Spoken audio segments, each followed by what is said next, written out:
নারে তাকবীর, আল্লাহু আকবার। আসসালামু আলাইকুম। পূর্বের পর্বে আমরা দেখেছি সেলজুক সাম্রাজ্যের স্বর্ণযুগ, মালিক শাহের ন্যায় ও জ্ঞানপ্রীতি।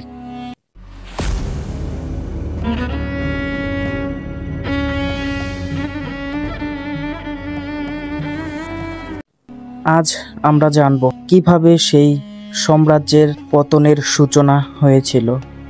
উত্তরাধিকার সংকট, বিভক্তি আর ক্রুসেডের আঘাত।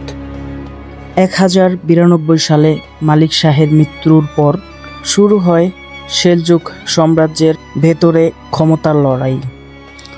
উত্তরাধিকার নিয়ে বিভক্তি হয়ে পড়ে সুলতানের পরিবার। প্রাদেশিক গভর্নররা নিজেদের স্বাধীন ক্ষমতা প্রতিষ্ঠা করতে শুরু করে। কেন্দ্রীয় প্রশাসন দুর্বল হয়ে পড়ে।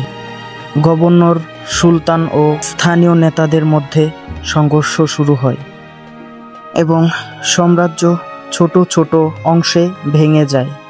সেলজুকদের ভিতরে এই দুর্বলতার সুযোগ নেয় ইউরোপীয় ক্রুসেডাররা।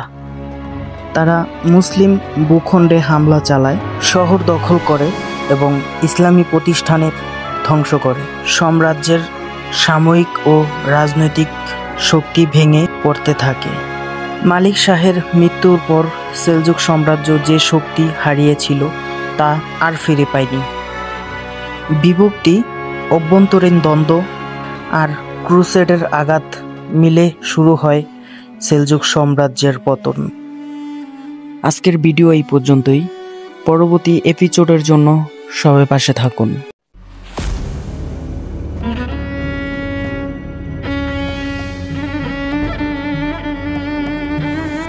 ভিডিওটি শেষ পর্যন্ত দেখার জন্য ধন্যবাদ।